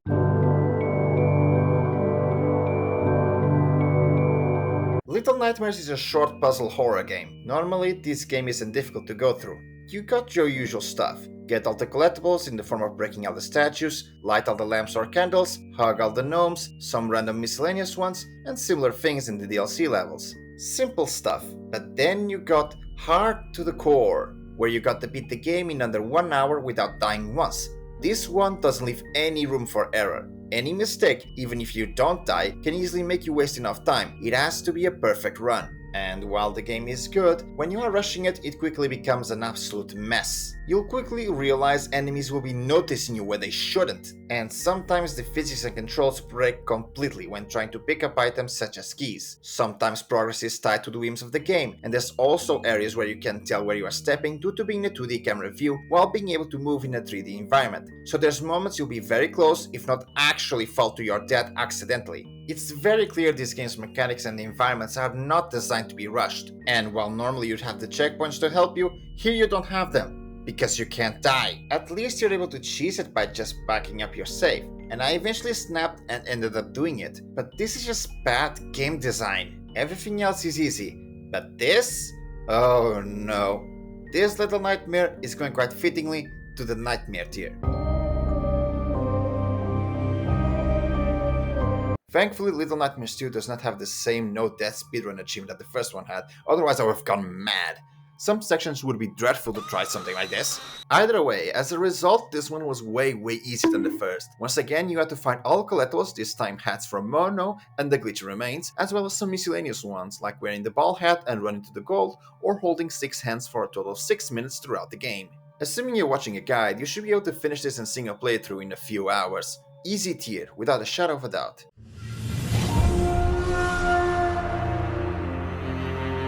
Sekiro Shadows Die Twice is probably one of the best games of 2019, especially because it's a From Software game, and we know those guys tend to give us quality games. Fully completing it though is exactly what you would expect from a From Software entry.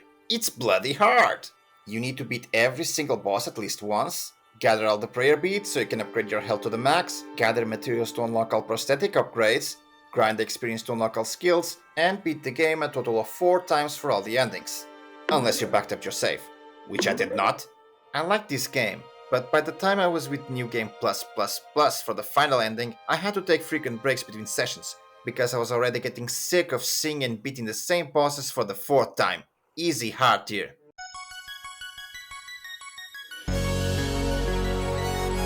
We go now to Disneyland with DuckTales Remastered. It's another 2D platformer, and a good remaster of one at that. It's an extremely short game but challenging. The hardest achievement was no doubt beating the game on extreme mode, where if you lose all your lives, that's it, you have to start the game from the beginning. Kind of a nerve-wracking mode. Don't even try to risk it by going after hidden cash or collectibles, besides health upgrades. Just focus on the main objectives and play it very safe. The only other 2 worthy of mention is to grind money to buy all extras and do this random achievement in the Amazon stage where you have to enter this underground section and come out the other side while only using the pogo jump. This is a tricky one and requires you to get good at controlling your pogo jumps so you don't accidentally hit the obstacles on the ceiling. I advise to do this while doing the easier difficulties, so you'll have more lives and hit points to spare. Overall, it's a decently challenging game and as such, challenging tier.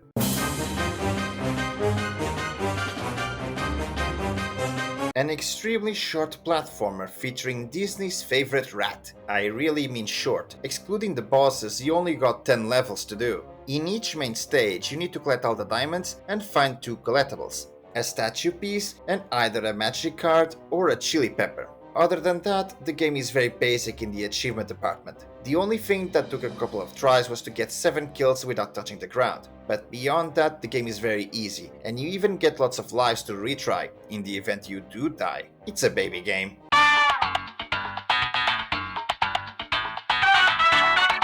Portal is a simple game where you place, well, portals to solve room puzzles. All of that while having one of the most entertaining characters in gaming history, GLaDOS. The main campaign itself is easy. Just break every possible camera, and in a second playthrough, find the hidden radios and bring them to certain locations until they turn green. Easy peasy. However, the other part of the game includes the challenge maps. Now, simply beating them isn't hard at all. The problem is that you need to beat all 6 of them with 3 restrictions each: placing the least amount of portals, taking the least amount of steps, and finishing them as fast as possible. This doesn't sound too bad until you discover the numbers you need to beat for the gold medals. For a good amount of them, you'll have to think very outside the box. Seriously, if it wasn't for guides on the internet, I would have never found out what were the methods to even breach these numbers. A good amount of them will have stupidly absurd type moments with pinpoint precision. It's a godsend that you're able to save your game state and reload to try again instead of redoing the entire map from the start. But that still won't save you from these moments. Like here in map 2 with the fastest time challenge, where you have to place yourself in a loop with a portal above and below you, open another one on the floor ahead of you while you're falling so you can use the momentum to reach the end platform and skip the entire map. This was legitimately making me dizzy. How about map 5 with the least portals challenge, with this stupid pixel perfect jump that was driving me insane? By the way, did I mention that sometimes you have to break the puzzles or use glitches to proceed? Because you do! In map 4 with the fastest time, at the start the door will not open until GLaDOS finishes talking. So what do? You use a glitch to make one of your portal shots clip through the wall so you can skip it. What about map 6, where you have to grab an item, put it against the door, open it, and then watch as it prevents it from getting closed, allowing you to shoot portals through it to skip it. It is downright impressive how much you have to break the game to get these. These are the kinds of strats I would expect to see in speedruns. By this point I think it's very obvious Portal is going to the Nightmare tier, and if anyone disagrees, you can ask this drone what I think about it.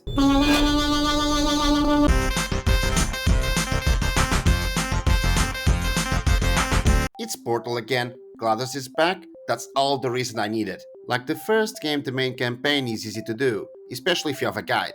The only tricky one might be Schrodinger's catch. That cube goes supersonic really quick. But then you have the co-op mode. It's a separate campaign from the main one, where you and another player control 2 robots. The only difference is that you now have 2 sets of portals to work with, making the puzzles a bit more challenging. Some of the achievements though were a headache to get. Portal Conservation Society has you do Chamber 3 of the Hard Light Surface course with only 5 portals. Triple Crown for beating 3 chambers in the Mass and Velocity course in under 1 minute. Still Alive for beating the 4th course without any of the players dying. And finally, Professor Portal. After you've beaten the co-op campaign, you need to go through the tutorial with someone who has never played the co-op before. It's a neat little achievement for promoting your game, but for achievement hunters, this one sucks. The co-op by itself easily puts it in challenging, in addition to the 2-player requirement. By the way, thank you very much to Lemon Fizz. She's the one who played co-op with me and indulged me while we work on the campaign. We had some fun moments, the usual tomfoolery of trolling each other, taunting GLaDOS at every opportunity we got, or her just dying with my incompetence. Now, jump through mine. I just set mine up and you switched me. Yeah, that's the thing. I need to place yours now where I am, so I can go up there. No, you need to. I know. Let me go there first. And now. There you go. Go for it. Yeah, there we go. Woo! I'm so tempted to close the portal in your face. I know. Place the portals up there. Yeah. Where am I shooting you from? Okay. Yes. Now you need to put the red there Jesus after I'm falling. Christ. Yeah. Go on, get dizzy. Jesus.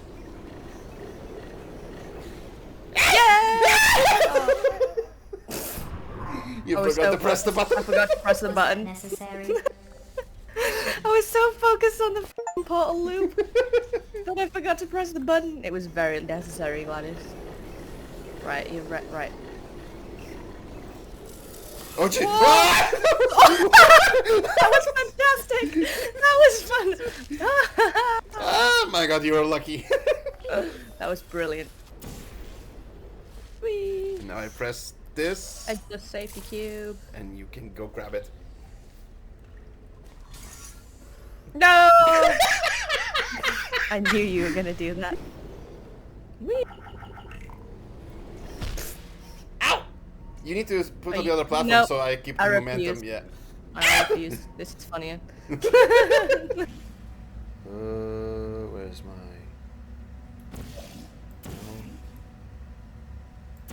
Can I...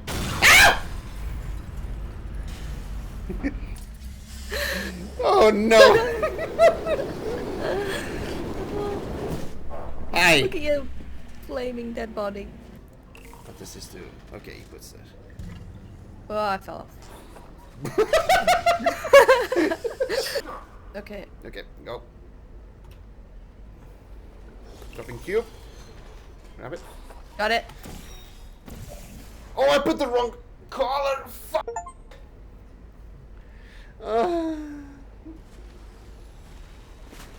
I'm sorry, Lemon. It's okay. There's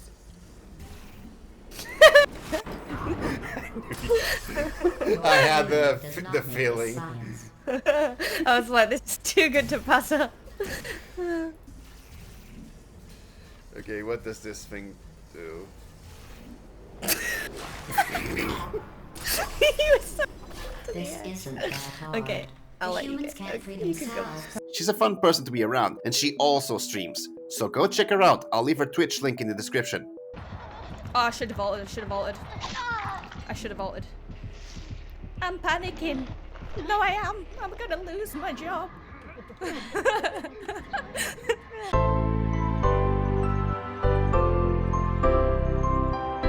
We had little children running from nightmares, and now we have the nightmares of school. The kindergarten games are puzzle games with a tone very similar to the likes of South Park. The children are everything but innocent here. These are extremely short games, with the majority of the achievements being to complete each story.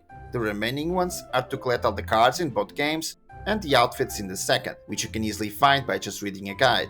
Extremely easy games, both go into the baby tier.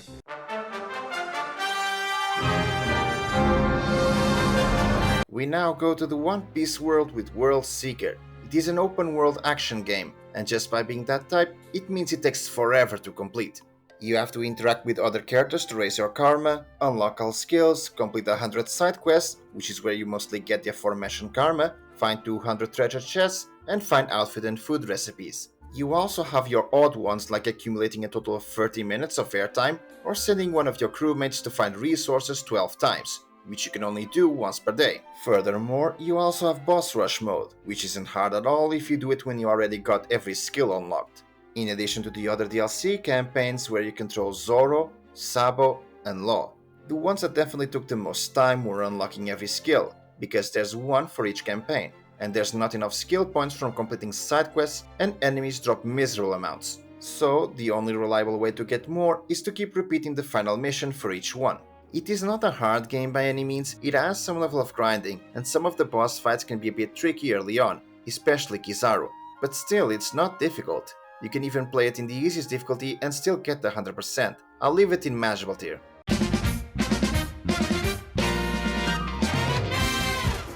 Pirate Warriors 3 is a game where you run around with one of the characters from the One Piece world, beat up large groups of enemies, capture areas, and defeat bosses. It's a very simple gameplay loop. It is quite grindy to complete though, mainly because of the gallery, since you need to fill it out completely, requiring pretty much everything in the game to do so. The majority will be divided into the main campaign, the legend log, the side mode, the dream log, the coins, and the character's crew levels. In the legend log, you go through various stages representing an arc of the One Piece story, and each stage has 9 requirements to fill to 100%. First, beat the stage, second, third, and fourth get an S rank in KOs, special KOs, and time respectively. 5th, get an S rank overall. 6th, beat the stage in hard mode. 7th, complete all events. These range from playing certain characters to trigger dialogue or doing optional objectives. 8, beat the boss of the stage with a Kizun attack. And finally, one random objective unique to each stage. On the other hand, the Dream Log is a collection of stages that are not part of the story. You need to beat every single one here with an S rank as well, and this is the mode you'll be grinding the most. Then the coins can be obtained by beating the main stages with certain characters, randomly from bosses, or from wanted characters that sometimes spawn in the Dream Log. The crew level though... So, remember those special KOs? Anytime you're in a stage, you'll most likely have an ally NPC, and they will have a gauge that will fill up as you beat up enemies. Once the bar is filled enough, anytime you finish an attack, if you press any of the attack buttons again, your ally will join you for a moment and attack with you. Or you can instead use up the entire gauge to enter a temporary mode where you do more damage and can launch a Kizun attack, a giant attack that will knock out every enemy on screen. Any enemy defeated by either of these methods counts as a special KO, and it is these that will level up your character and your ally's crew level, so just use each character enough and you'll get them all, right? Wrong! Some characters are NPCs only and cannot be used by the player, so often you'll have to look up stages where they are more likely to appear so you can farm them. And there are a lot of them, in addition to the playable ones. By the way, this game is also badly ported to PC. The final stage of the main story is notorious for crashing, and sometimes it will even bug out and does not want to start a stage, bringing me back to the stage select. Also, what are these controls? Can someone tell me what went wrong here? These things aside, the game is easy. Often you can just turn off your brain for it, but it does take some time to finish because of all these requirements. And dealing with the bugs. As a result, I'll bump it up to manageable.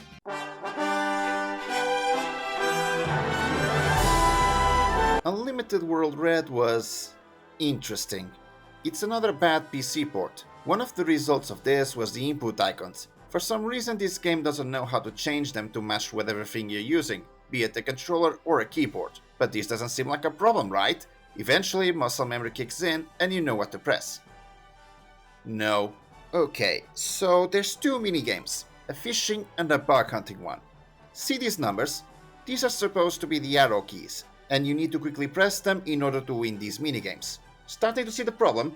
Good luck reacting to the numbers and quickly associating with the correct keys in time. To fix this, I had to install a mod that changed those numbers icons to the correct matching inputs, and that was still not the end of my problems. Sometimes the game crashes during the missions where you play as one of the bosses. Did the devs just not care about this port?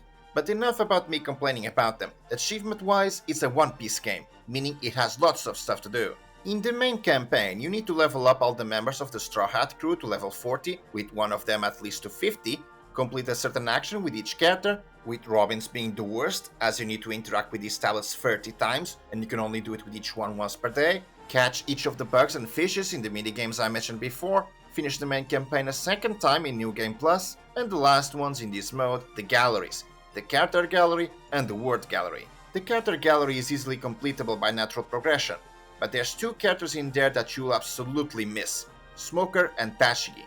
In order to unlock them, you need to idle in the main hub until an event appears, quickly make it there, open its event with these two, and successfully finish it, including the quick time ending cutscene. For the word gallery, it's a bit more complicated. Words can be obtained by various methods, but the issue is that some are locked behind quests you can take in the main hub, and some of them are locked behind the other mode available in this game, the Colosseum. It is essentially just a fight arena, and it is how you unlock the quests where you play as the bosses. To unlock them, you often have to achieve certain conditions or tasks with specific characters, and even then, when you play those quests, sometimes it's not guaranteed, and you'll need to keep replaying those missions again and again until you get those words. While initially fun, Unlimited World Red becomes legitimately boring when going for completion, especially when your characters move at such a slow pace during stages. The Colosseum pushes the difficulty a bit as well, and it does take some effort to go for this amount of grind. I think the challenging tier is appropriate. I must say I enjoyed this game more than I was expecting, considering I'm not a huge fan of first-person shooters. I managed to get this game when it was being given for free, so I just gave it a try, and I liked it.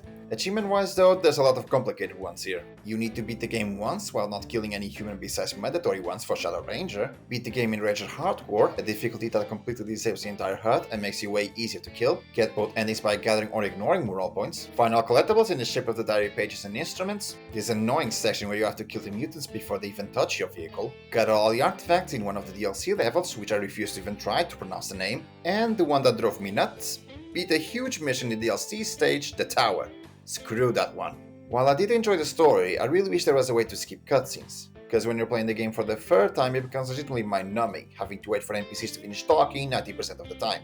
Especially when you accidentally kill an enemy nullifying Shadow Ranger and need to start all over again. It's a hard tier for me. You'd think I would be crazy enough to 100% the same game twice?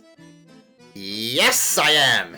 The Redux version of Metro Last Light is simply a graphical update on the original, mostly on the light department, alongside some minor enemy AI improvements. You probably didn't even notice, but the footage of the original version I showed before is actually from the Redux one. The difference is very minimal. That said, it's actually way easier than the original version. A lot of achievements were either cut or reduced in difficulty. The tower level, while hard to go through, there's a glitch you can do to pretty much skip the whole level. The no-kill playthrough is also gone. You have to do the hard mode of the story again, but this time you're allowed to use the UI. All the secondary achievements of the DLC stage are gone, so you don't need to gather all the artifacts in stage like... Nope, forget it, I'm still not gonna say it. The tower doesn't need a round beat in a huge setting, you don't need to do any of the minigames in the developer stage, and you only need to spend 1 hour there instead of 3. You can ignore all the musical instruments, system do pretty much anything aside from a rare morale point for the good ending, and some more miscellaneous ones. The only ones that were completely new were just disabling the lights by screwing the light bulbs, using 10 levers, disarming 10 traps, and the only mechanical change, opening 10 safes. Which the only change they made is adding an extra step by making you find the key first before opening them. All in all, it was a much easier experience than the original, so I'll bump it down to challenging.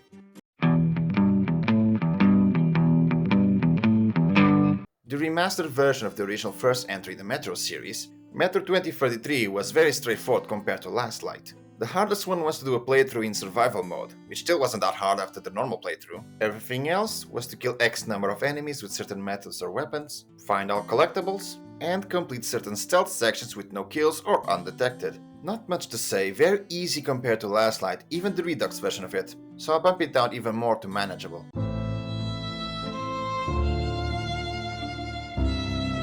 Here we are at the finale of the Metro series. Exodus really shoots up in difficulty from the previous entries. A lot of hard ones this time.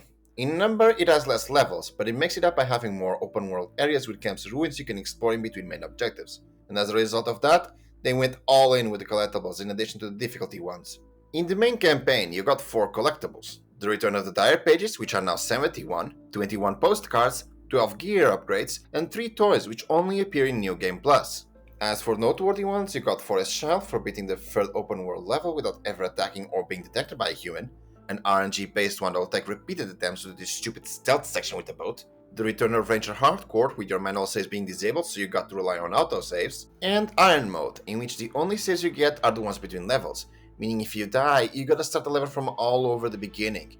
Really painful for the open world ones. So you're looking at 3 playthroughs total, or 2 if you're N.Sane. One for the normal one, gathering all collectibles and getting all morale points for the best ending. A second for Ranger Hardcore, getting the 3 new Game Plus toys and the bad ending. And finally, one in Iron Mode. And then there's the 2 DLCs, the 2 Colonels and Sam's story. The first is a more linear level, so there's that. You got 9 diary pages to collect, avoid all throwing attacks at the final boss fight, which let me tell you took way more tries than what I was expecting, and beat the entire DLC without ever using a health pack in normal or higher difficulty. In the second one, it's another open world level. While the diary pages are present, this time they are not needed. What you do need though is to find all the secret stashes, the harmonica melodies and upgrades for your guns, and beat the level without ever dying during the mandatory 3 boss fights with the Batwing, again in normal or higher difficulty. Metro Exodus was definitely the most painful out of the trilogy. Enemies are way more erratic and sometimes even bug out and notice you when they shouldn't or haven't in other attempts, which will test your patience when you are trying to sneak in undetected for those morale points, the Ranger Hardcore playthrough, or that boat section I mentioned. Special shout to the stupid Humanimals though, which keep twitching and moving erratically when I'm trying to go for headshots, to stealthily take them down. And when I'm detected, they always conveniently dodge out of the way!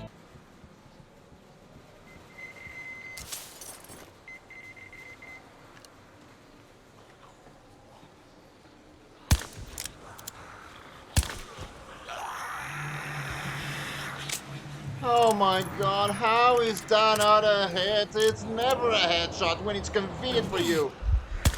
How? How? It's never when it's convenient. It was a headshot. But at least I got my revenge when I ran over those little freaks for Carmageddon.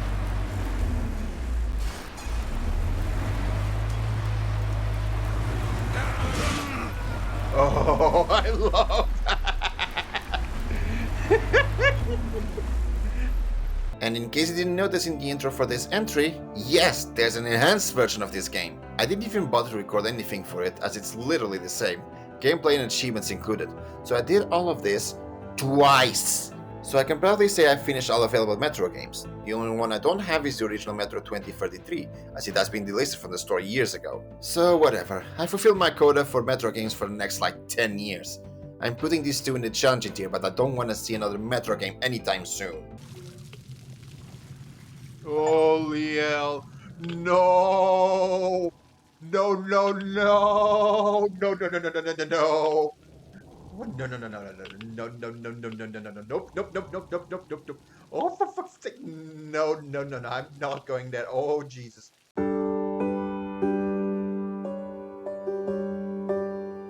You is an adorable 2D platformer where you use color to make obstacles appear and disappear. For example, if you choose blue, everything that is that color will become invisible, while everything else becomes visible. Simple concept. Besides completing the game, the only other achievement is returning to previous areas to find the collectible beakers, since they often require a color that you didn't have at the time. But other than that, there's nothing difficult about it. Yeah, it's a baby game.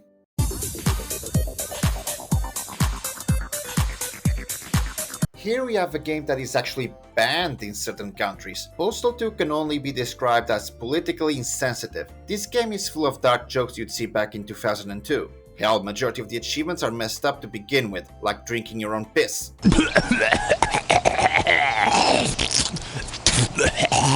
You play as the postal dude, going through just your average week while trying to do menial tasks. And that is it. You have complete freedom on the way you can do them. You can go the peaceful way. Would you please sign my petition? I don't think so. Ah! Don't kill me! I'm a virgin! Or go full psycho mode. The hardest achievements were no doubt Scientology level OT8 and harder than r/Gone Wild, which required me to beat both stories, A Week in Paradise and Paradise Lost respectively, in the postal difficulty. In this mode, every NPC wants to kill you and saving is restricted to once per loading screen, so you really need to prepare in advance where to go and how to deal with your task while avoiding literally the whole world. It was very hard, especially on the Saturday and Sunday of the first campaign, which are more linear corridors rather than open areas like in the other days. Not to mention the frequent tendency for this game to crash randomly out of nowhere. It was extremely frustrating to make some progress only to have it be undone in a matter of seconds. I'll put it in hard tier. It's infuriating, but not enough for me to put it in nightmare.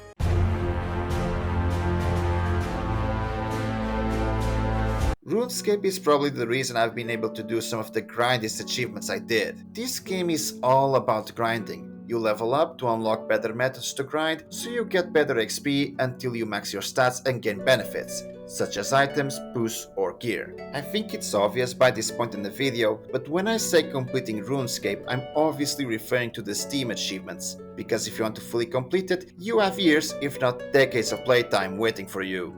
Still, because this game was added to Steam in 2020 and I already was a veteran player, the moment I logged in after linking my account, all achievements popped at once. Out of them, the ones most likely to take the longest are 99 with a flake, requiring to reach level 99 in one of the skills, which I already mentioned is a huge grind fest, and Who's the Boss, which needs 1000 total kills of the various bosses, which again, it is another grind. Sorry RuneScape, you're a huge part of my gaming life and I love you to bits. But you're going into the nightmare tier. You are one of the grindiest games in existence.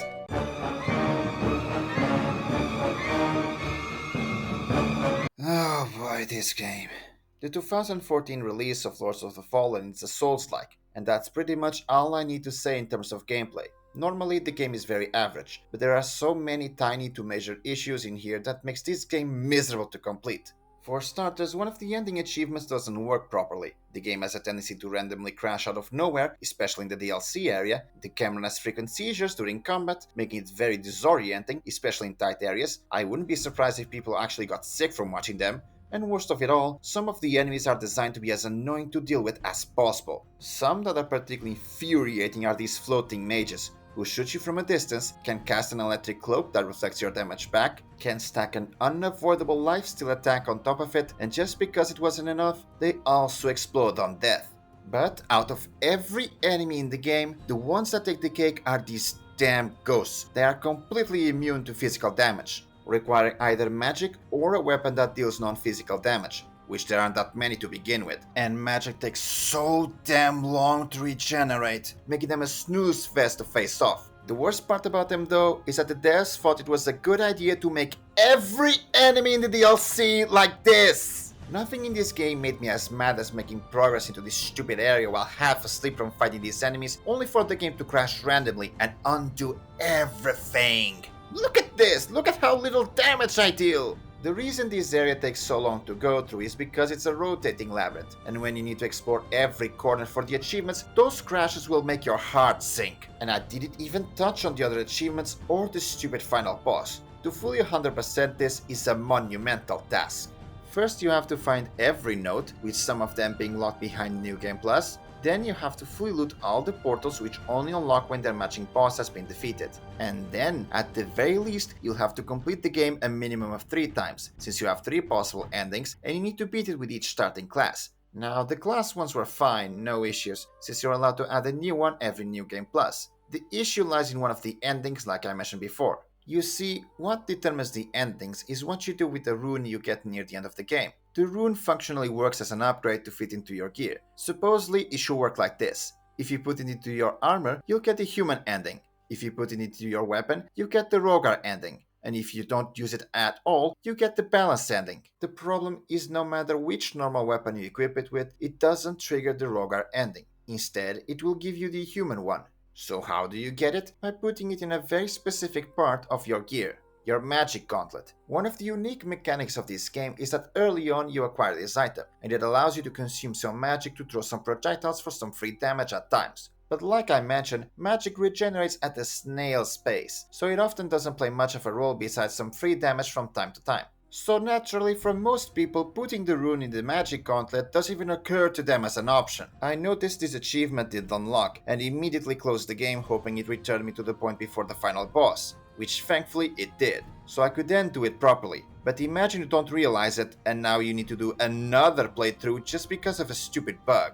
And it would also make sense if you're going for completion to put it in a weapon, because you also have to beat the final boss at least once, with the killing blow coming from one of the DLC's boss weapons. And since an achievement there nets you the only one that can accept a rune, this would go hand in hand. Seriously, I wouldn't be surprised if the ones who have gotten this ending only found out by searching online. And speaking of searching, the achievement My Private Stash requires you to gather 12 special weapons. But what are these? Well, the majority are more powerful variants of the ones you get when defeating bosses, but to receive them you have to defeat them with specific conditions. What are those conditions? There's no way to tell without going online, since besides a tip during a loading screen, you wouldn't even be aware that these exist until later, where an NPC can tell you what they are. But stupidly, he will only say about the current living bosses, so there's no way to know in-game what the conditions are for any of the mandatory ones up until that point, so you'll likely only get them in your second playthrough. And since we're already on the topic of bosses, let's talk about the first one, aptly named the First Warden. This boss has an achievement tied to it called Do Unto Others, in which you need to beat them with the killing blow being from his own sword. So this one is only possible in New Game Plus, since the only way to get this sword is to kill him. Plus, this will likely be the boss you'll do for against all odds, since the special variant of his weapon is only gained when you beat him without taking damage. And I wouldn't be done without talking about that stupid final boss. Oh my god, what an unbalanced brown nugget this is! The issue with this guy is that eventually he will jump away and spawn enemies while shooting a laser that will most likely one-shot you. You can avoid the laser by just hugging the wall underneath where he jumps, but the thing is, once he returns, he'll absorb every enemy still alive, recovering health. In a normal playthrough, this is no problem, because you can easily outdamage his healing. However, once in New Game Plus, it is pretty much impossible. The laser will certainly kill you in one hit, and it is ridiculously hard to dodge it while trying to kill the enemies he spawns, and most likely you'll only be able to kill one or two at best, which is still not enough to outdamage his healing. This makes this boss legit unkillable, especially since after the first enemy wave, he will now start using an unavoidable attack that will drain your max health, so you can't survive this boss for long periods of time. The only way to beat them that I found out is to use a glitch that causes the boss AI to break, allowing me to just go ham while he just stands there doing nothing. I can tell Lords of the Fallen has a good foundation, but god damn, this game goes easily to the nightmare tier with all its bugs and dumb requirements.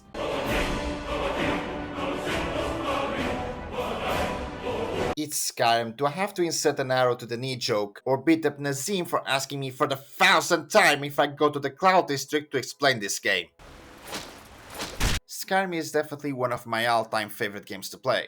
This game is over 10 years old and has one of the strongest, if not the strongest modding community ever. Playing this with all the mods you have available at your disposal completely changes the experience. Even if you don't want to use mods, at the very least use the unofficial patch. It fixes so many bugs and glitches that I would consider it mandatory to get the best experience out of the original game. But anyway, I did get majority of the achievements before on my modded playthrough. But ironically, none of my mods actually made any of the achievements easier to get. In fact, it made them take even longer, since I made a playlist based on the Legacy of the Dragonborn mod, which adds a museum to place all sorts of important items you can get from quests, including ones added by mods. I pretty much turned my Skyrim world into a huge collectathon, and I kept getting distracted from doing achievements. For context, I had over 1000 hours in this game, and yet I was still missing 3 achievements. So I started a completely new vanilla playthrough just for those. They aren't exactly hard, in fact they were trivial. It's more like you have to go out of your way to get them.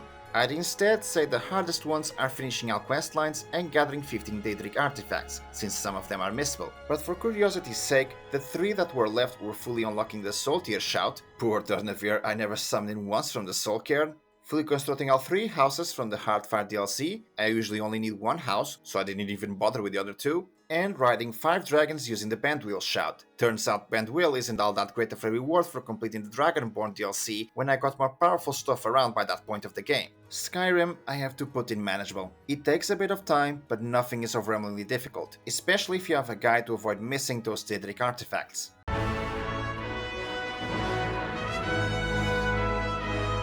What a timeline we live in.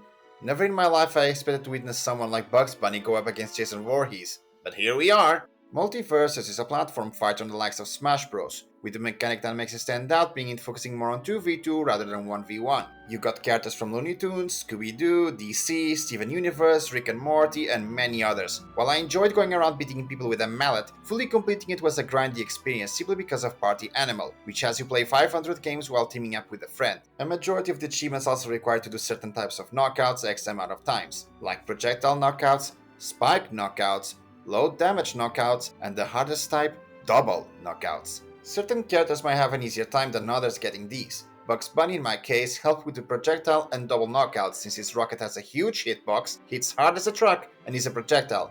So the character that was my main was perfect to grind for the achievements, so yay me! It was a fun experience, but I have to give it to the challenging tier. This was a huge grind.